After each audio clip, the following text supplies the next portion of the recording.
Okay, so this is my second attempt doing this because I ran out of storage on my phone.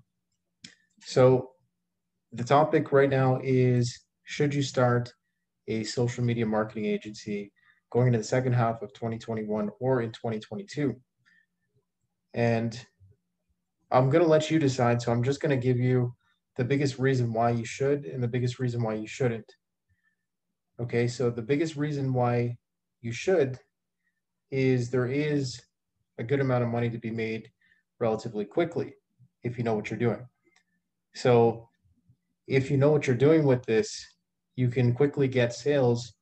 And in my experience, this was happening very quickly. Okay. We were able to get to 50K worth of sales within 2 months with little training.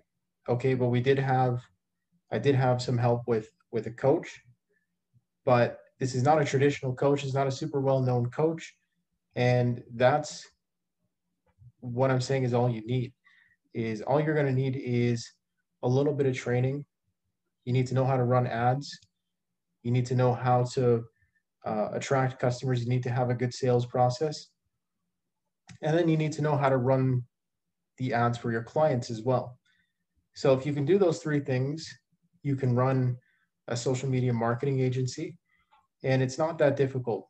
But the biggest challenge and the reason why I would suggest people don't do this is because right now there's a huge up like a huge surge in disputes.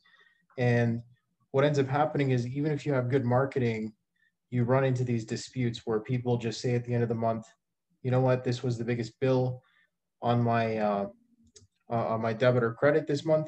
I'm going to dispute this because I want to make some extra money. There's plenty of lead sources out there.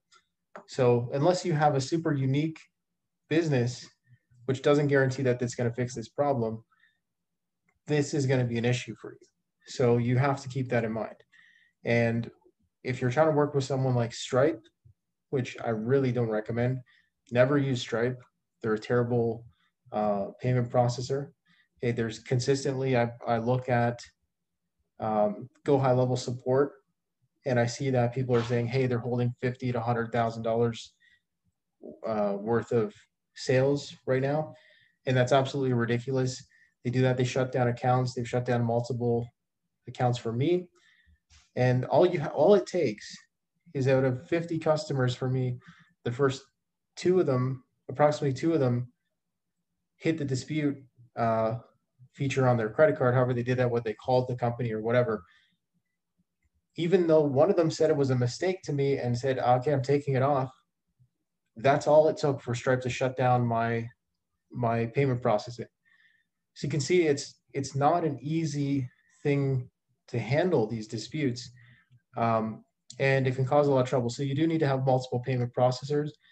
The bigger risk here, though, is that if your company gets enough disputes, what can happen is banks can put you on lists where they're not going to, like, they're not, the next payment processor is not going to accept you because they've seen that you've got a bad history, right?